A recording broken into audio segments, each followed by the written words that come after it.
Good morning, student. Today is my second lecture of topic sequence and series of class 12. देखिए बेटा, last video में हम sequence and series में एक topic आपकी जीपी है जो एक्सरसाइज 9.3 से रिलेटेड है। तो उस जीपी के कुछ आर्टिकल पर हमने डिस्कस किया था। यानी कल हमने डेरिवेशन किया था जीपी के nth टर्म का फार्मूला। nth टर्म को an से डिफाइन करते हैं। तो an इज इक्वल टू कल हमने बताया था a into are to the power n minus one, where a is the first term and r is the common ratio. तो कल इस फार्मूले का निगमन भी हमने किया था, कल इस फार्मूले का डेरिवेशन भी किया था। तो आज इस फार्मूले से रिलेटेड कुछ क्वेश्चन है, उसको आइए हम सॉल्व करें। तो आइए देखिए क्वेश्चन नंबर फर्स्ट, एक्सरसाइज 9.3 का क्वेश्चन नंबर फर्स्ट आपके सामने आ रहा है। कह रहे find 20th term and nth terms of GP. देखिए जीपी एक सीरीज आपको दे दी गई है 5/2, 5/4, 5/8 एंड डॉट डॉट डॉट। तो फर्स्टली हम करेंगे क्या, इसमें जो चीज़ गिवन है सबसे पहले उसको हम लिखेंगे। यानी यहाँ लिखेंगे गिवन दैट फर्स्ट टर्म को स्मॉल ए से डिफाइन करते हैं। फर्स्ट टर्म का मतलब जो सबसे पहले लिखा जाता है दैट इज 5/2। इसके जस्ट बाद हम इसका कॉमन रेशियो फाइंड करते हैं। यहाँ लिखेंगे कॉमन रेशियो को हम स्मॉल आर से डिफाइन करते हैं। तो कॉमन रेशियो का फार्मूला कल हमने बताया था second term by first term. यानी सीरीज में दो लगातार लोगों को पकड़ लीजिए, दो लगातार पदों को पकड़ लीजिए, दो लगातार टर्म्स को ले लीजिए और second term by first term कर दीजिए। चलिए फर्स्ट एंड सेकेंड ही लिया जाए, इन दोनों को अगर लिया जाए तो इन दोनों में फर्स्ट ये हुआ, सेकेंड ये हुआ। तो सेकेंड बाई फर्स्ट का मतलब 5/4 डिवाइडिंग बाई 5/2। 5 से 5 कैंसिल आउट, 2 से 4 कैंसिल, तो इसका रिजल्ट कितना आया 1/2। इसका मतलब यहाँ कॉमन रेशियो आर की वैल्यू कितनी आ गई बेटा, 1/2 आ गया। इसका first term a is equal to 5/2। अब आपसे कह रहे हैं कि 20th टर्म डिफाइन करिए। यहाँ लिखेंगे 20th टर्म को हम किससे डिफाइन करते हैं, A20 से। ओके बेटा, तुरंत आप इसके बगल में फार्मूला लिखेंगे since we have an is equal to a into are to the power n minus one. अब हमको A20 चाहिए, फार्मूला आपके पास है। इसका मतलब इन दोनों का अगर कंपेयर किया जाए तो n के प्लेस पर यहाँ क्या बैठा है बेटा 20। तो इसका मतलब इसी फार्मूले में हम n के प्लेस पर अगर हम 20 पुट कर दें तो हमको A20 मिल जाएगा। तो आइए यहाँ n इक्वल टू 20 रखा जाए तो इधर भी रखेंगे, तो इधर जब रखेंगे तो a into are to the power 20 minus one value रख दिया जाए बेटा। a की वैल्यू आपकी है 5/2, क्योंकि इसको आप पहले लिख चुके हो। r की वैल्यू आप पहले में फाइंड कर चुके हो 1/2 टू द पावर, r की वैल्यू 1/2 है। ओके बेटा, ये आपका 19 हो जाएगा, 20 में से 1 गया। ये आपका 5 dividing by 2 into 2 to the power 19। Okay बेटा, क्योंकि 1 to the power 19 that is 1 होता है। अब ये क्या हो जाएगा 5 डिवाइडिंग बाई देखिए दोनों का बेस इक्वल है, बेस इक्वल होने पर मल्टीप्लाई करने पर पावर्स आपस में ऐड हो जाते हैं। तो इसका मतलब 2 टू द पावर कितना हो जाएगा 1 + 19 दैट इज 20। यही आपका रिजल्ट हो गया। ओके बेटा, तो इसका 20th टर्म आपने फाइंड कर लिया। ठीक है, देखिए इसका सेकंड पार्ट क्या है, कह रहे हैं एंड nth टर्म। इसके जस्ट बाद आपको nth टर्म भी फाइंड करना है। आइए nth टर्म भी हम फाइंड कर देते हैं।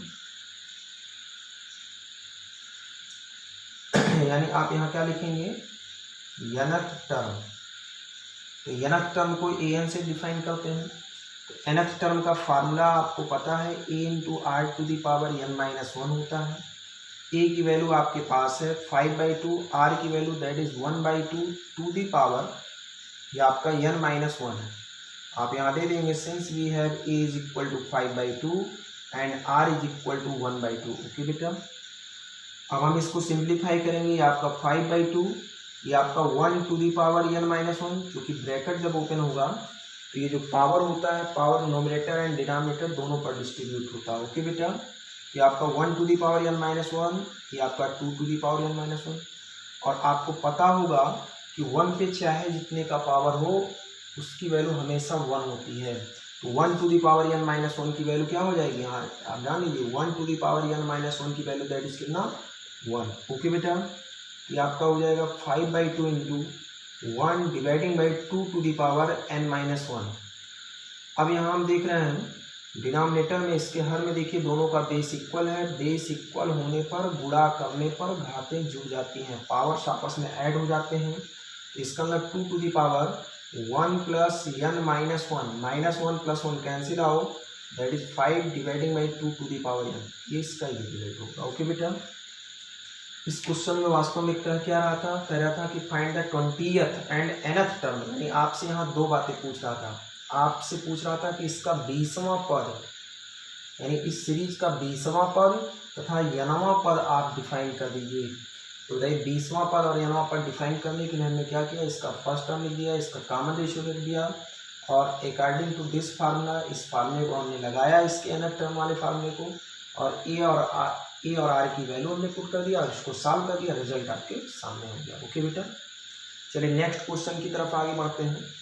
नेक्स्ट क्वेश्चन इसका है question number second. Question number second आपके सामने है। ये कह रहा है फाइंड, क्या कह रहा है, find 12th term. Question number second, find 12th term of A GP का मतलब ज्योमेट्रिकल प्रोग्रेशन, जिसको हम गुणोत्तर श्रेणी कहते हैं। ओके बेटा, हुज 8th टर्म इज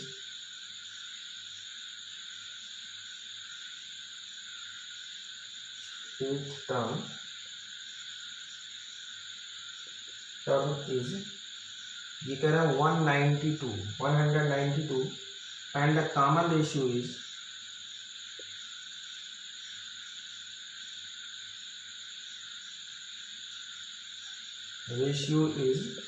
ये कह रहा है 2। ओके बेटा, देखिए आपको गिवन दैट है, कह रहा है कि हाँ फाइंड आउट क्या करना है, आपको इसका 12वां पद डिफाइन कर देना है, नहीं इसका 12वां पद आपको निकालना है जीपी का, यानी गुणोत्तर श्रेणी का। कह रहे हैं हुज 8th टर्म इज 192, यानी इसका 8वां पद 192 है, एंड कॉमन रेशियो का मतलब सार्व अनुपात होता है बेटा, कल हमने आपको बताया। तो कह रहे हैं कि इसका सार अनुपात दैट इज आर, यानी कॉमन रेशियो आर की वैल्यू दैट इज 2 है। तब आप इसका 12th टर्म डिफाइन कर दीजिए, यानी यहाँ लिखेंगे गिवन दैट। तो हमको क्या क्या दिया गया है, हमको दिया गया है कॉमन रेशियो।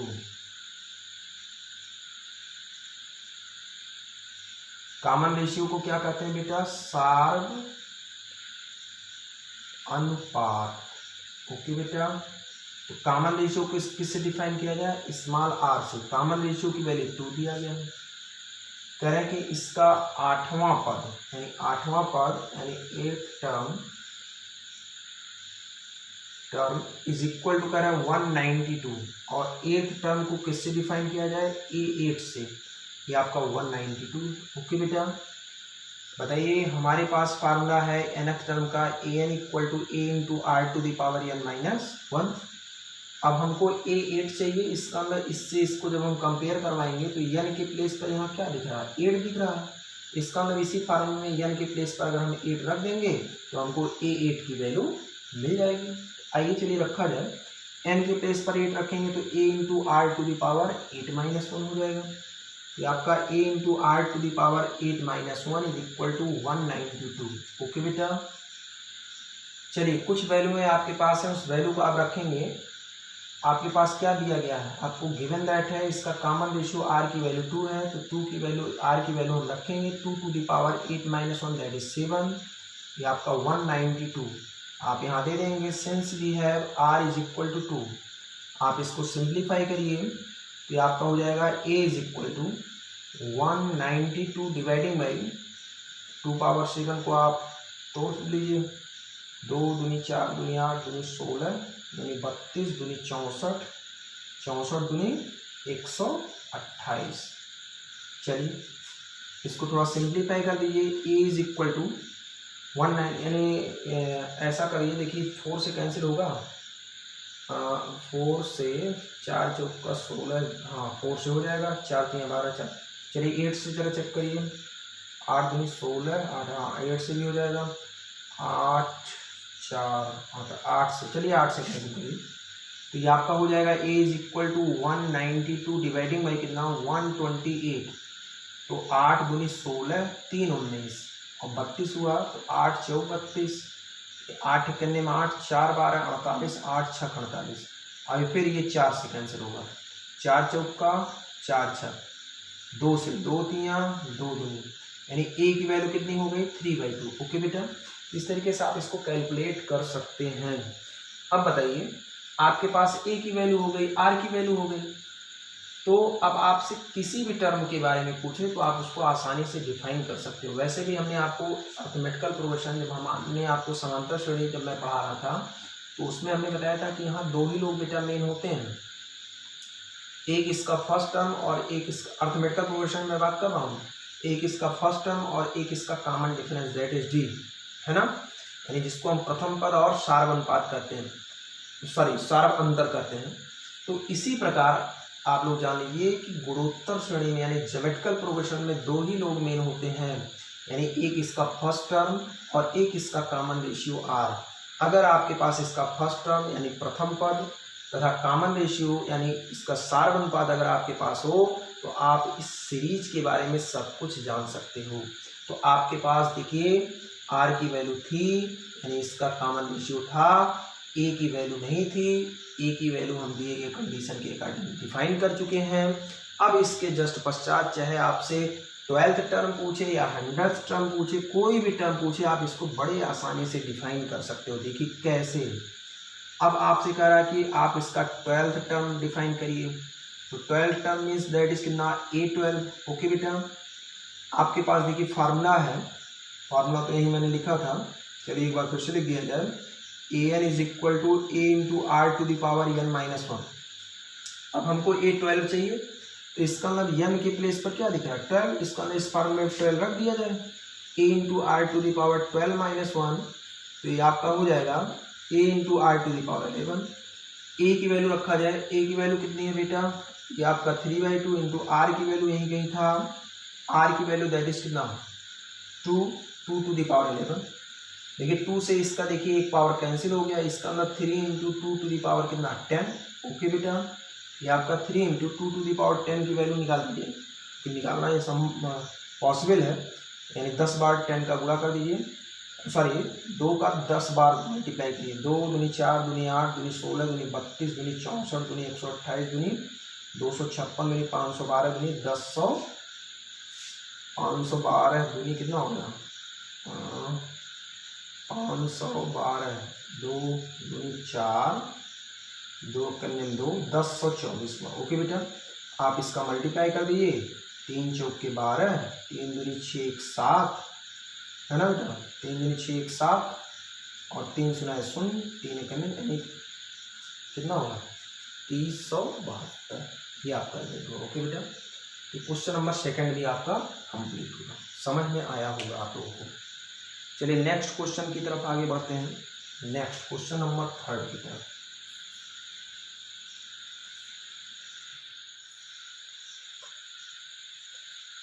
क्वेश्चन नंबर 3 देखते हैं। क्वेश्चन नंबर 3 आपका है, ये कह रहे हैं the 5th, 8th and 11th terms of a GP are P, Q, S respectively.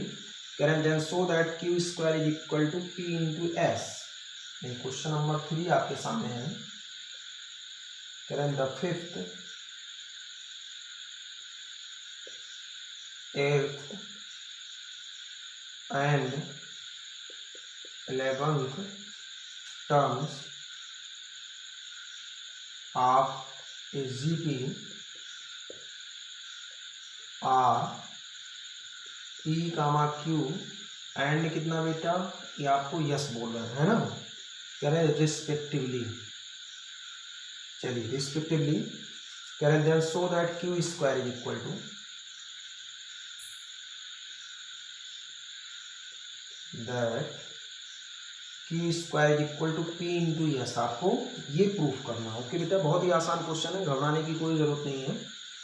देखिए आपको यहाँ 3 कंडीशन दिया गया है।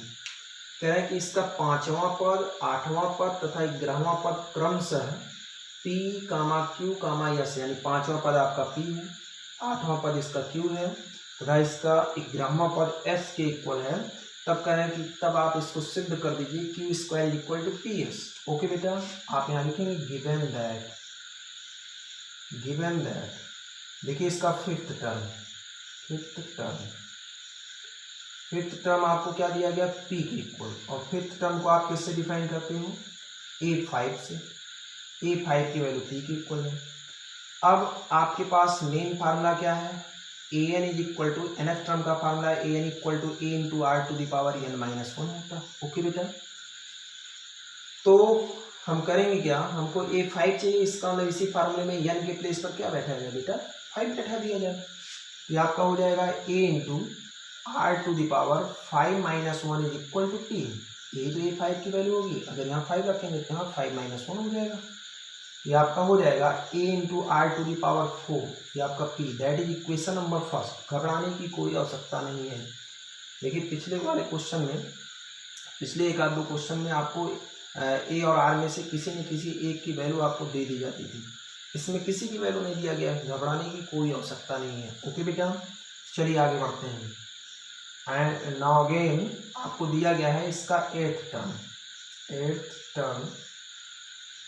टर्म की वैल्यू q के इक्वल है। इसका मतलब A8 की वैल्यू किसके इक्वल, q के इक्वल। आपके पास main formula an is equal to a into are to the power n minus 1 है। हमको A8 चाहिए, इसका मतलब n के प्लेस पर क्या बैठा दिया जाए बेटा, 8 बैठा दिया जाए। ये आपका हो जाएगा a into are to the power 8 minus 1 is equal to q।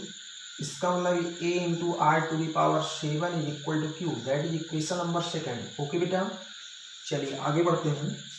अब इसमें देखिए इसका थर्ड जो इक्वेशन है, यानी थर्ड कंडीशन इसका दिया गया है। कह रहे हैं इसका 11th term is equal to, ये कह रहे हैं यस के इक्वल है। 11th टर्म को किससे, A11 is equal to yes दिया गया है। चलिए आगे बढ़ते हैं।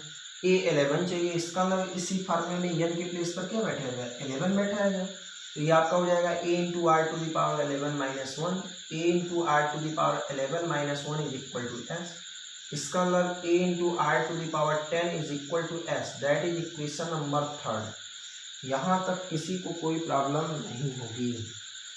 अभी तक हमने क्या किया, अभी तक जितनी भी कंडीशन हमको दी गई थी सारी कंडीशन को हमने लिखा और वहाँ से जनरल टर्म यानी nth टर्म के जीपी के nth टर्म का हमने फार्मूला लगाया और वहाँ से हमको 3 कंडीशन मिला, 3 इक्वेशन मिला, equation number first, equation number second and equation number third. Okay बेटा, अब जरा आप अपने टारगेट की तरफ ध्यान दीजिए। देखिए आपको प्रूव करना है q square is equal to p into s. तो q square is equal to p into s. अच्छा यहाँ जरा देखिए कितने वेरिएबल हैं, अगर इन तीनों इक्वेशन को मिला दिया जाए तो यहाँ वास्तव में ए और आर, ये दोनों, एक ए और एक आर, ये दो, एक पी क्यू और एस, यहाँ कुल मिला के 5 वेरिएबल हैं और 5 वेरिएबल में से हमको 2 वेरिएबल को हटाना है, क्योंकि यहाँ देख रहे हो ए और आर है, यहाँ ए और आर नज़र नहीं आ रहा है। ओके बेटा, तो इसको लगाने की हम समरी आपको बता देते हैं कैसे इसको लगाया जाए, इसका सारांश कैसे, मतलब कैसे इसको लगाया जाए।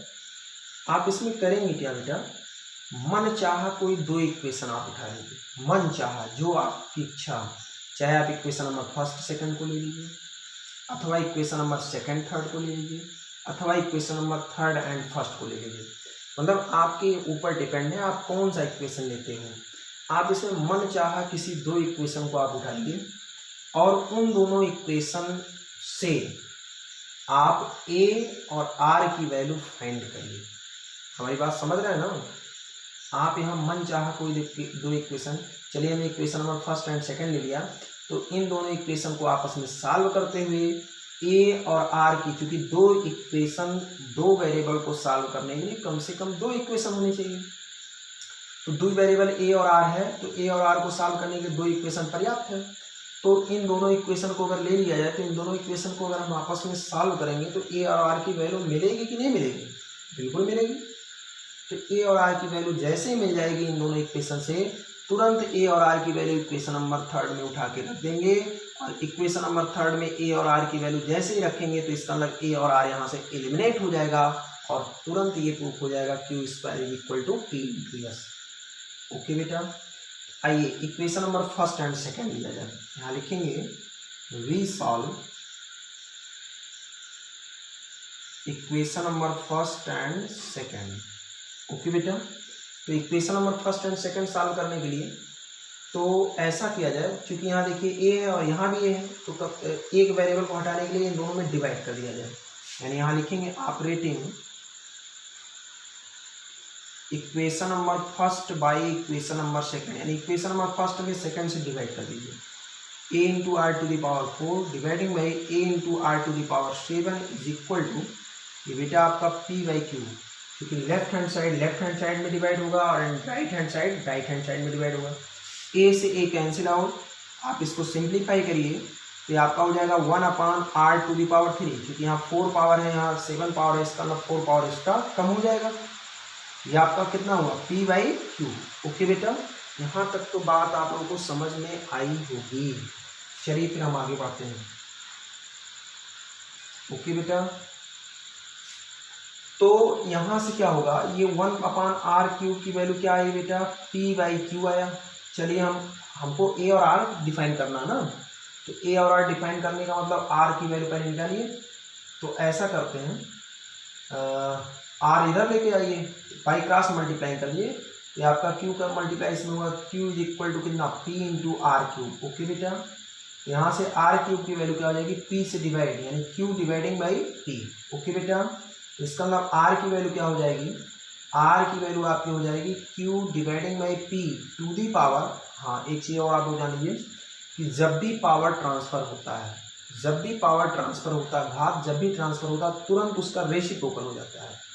जैसे यहाँ 3/1 है ना भाई, किसी भी नंबर के डिवाइडिंग बाई 1 तो किया जा सकता है, तो ये 3/1 है, तो जब भी ये ट्रांसफ़र होगा पावर, तो तुरंत उसका रेसिप्रोकल यानी इसका अंश हर में और हर अंश में हो जाएगा, यानी नोमिनेटर डिनोमिनेटर में चेंज होगा और डिनोमिनेटर नोमिनेटर में।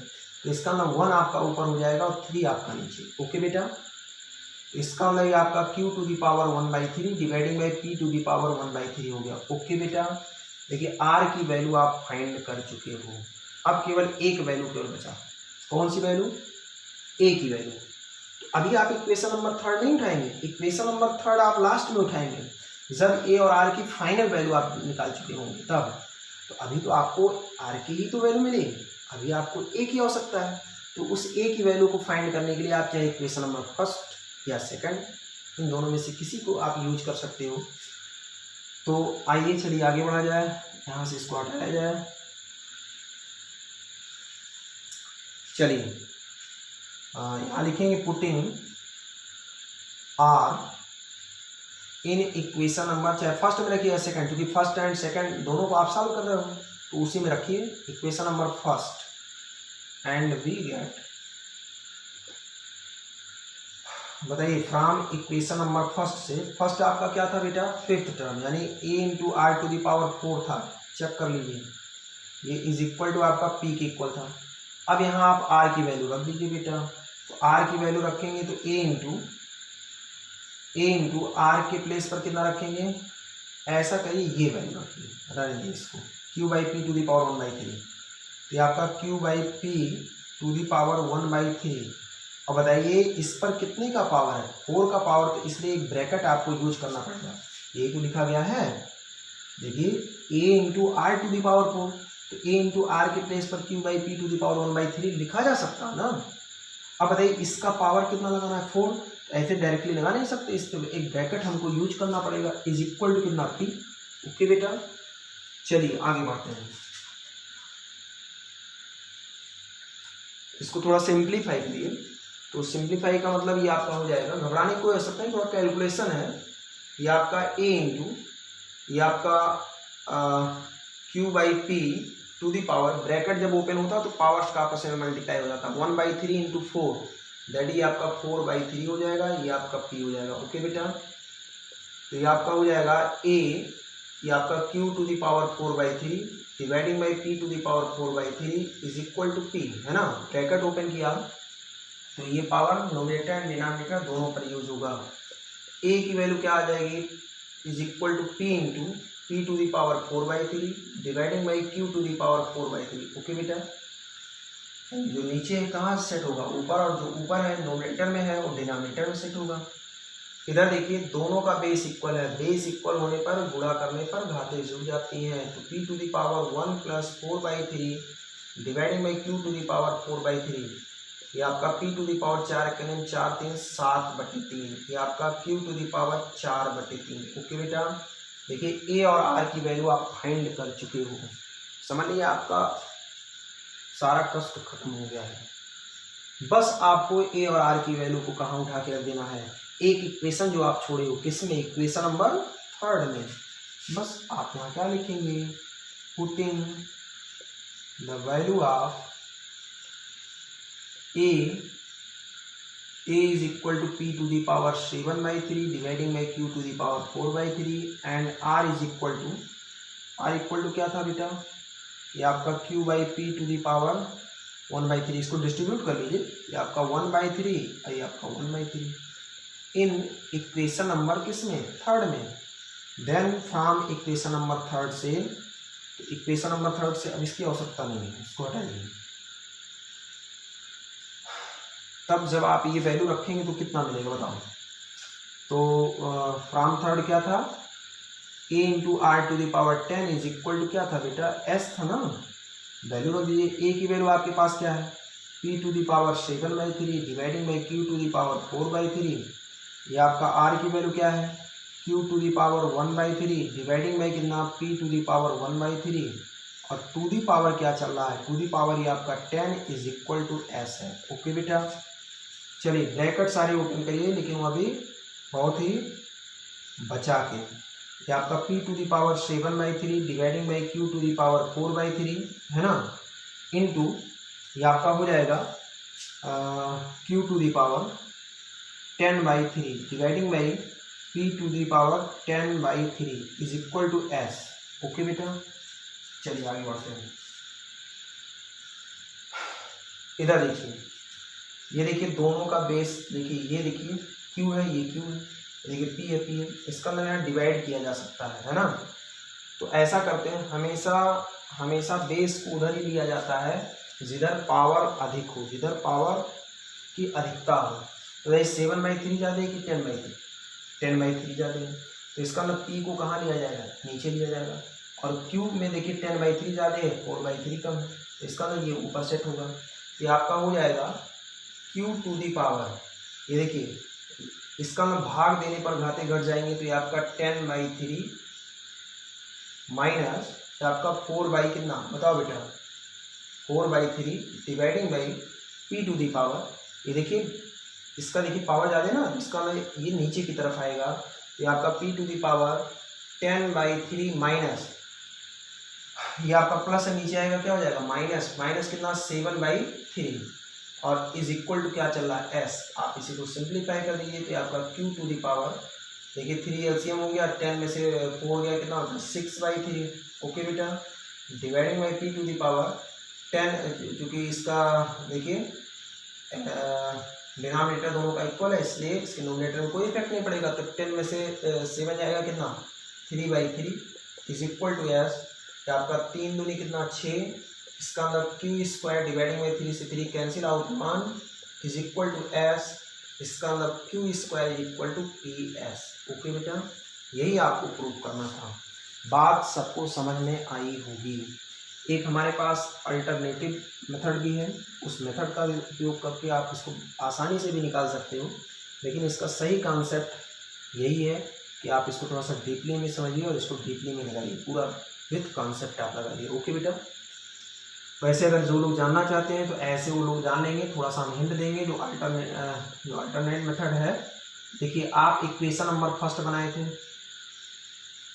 आप इक्वेशन नंबर कितना बनाए थे, सेकंड बनाए थे, आप इक्वेशन नंबर कितना बनाए थे, थर्ड बनाए थे, 3 इक्वेशन बनाए थे। तो उस मेथड में क्या किया, जहाँ इसमें क्या था a into are to the power मेरे ख्याल से 4 था, इज इक्वल टू p था, ये आपका था a into are to the power 7 is equal to Q था, ये था a into are to the power 10 is equal to S था। ओके बेटा, तो आपको क्या करना है, अल्टरनेट मेथड में क्या करना है, इक्वेशन नंबर फर्स्ट में सेकंड से डिवाइड कर देना है। ओके, इक्वेशन नंबर फर्स्ट में सेकंड से डिवाइड कर देना है। तो जब आप डिवाइड करेंगे तो 1/r³ की वैल्यू अभी अभी आप निकाले थे ना। तो चलिए ये कोई इक्वेशन नंबर, इसको मान लीजिए इक्वेशन नंबर, ये 3 इक्वेशन था, ये इक्वेशन नंबर आपका 4 हो जाएगा। ऐसे ही आप now again equation number second में आपकी थर्ड से डिवाइड कर दीजिए। तो भाई देखिए, इस मेथड को लगाने के लिए आपको फिर रखना पड़ेगा, दिमाग में रखना पड़ेगा कि हाँ हमको इक्वेशन नंबर फर्स्ट में सेकंड से डिवाइड करना है, फिर सेकंड में थर्ड से डिवाइड करना है। तो सेकंड में जब आप थर्ड से डिवाइड करेंगे तभी जब सेकंड में थर्ड से ए से कैंसिल आउट, फिर ये आपका 1/r³ का केस बनाएगा। तो 1/r³ का केस दैट इज q/s हो जाएगा, दैट इज इक्वेशन नंबर 5 हो जाएगा। 1/r³, यहाँ भी देखिए 1/r³, इस 1/r³ की वैल्यू इक्वेशन नंबर 5 में रख देंगे और जैसे रखेंगे तुरंत खट से प्रूफ हो जाएगा q² = ES। ओके बेटा, हमें आशा है, विश्वास है कि आप लोगों को जितने भी क्वेश्चन हमने आज आपको बताए हैं सब समझ में आया है। और अगर नहीं भी आया है तो चिंता करने की कोई आवश्यकता नहीं है, आप लोग हमको कमेंट करिएगा, हम फिर से इसको समझाने का प्रयास करेंगे। ओके बेटा।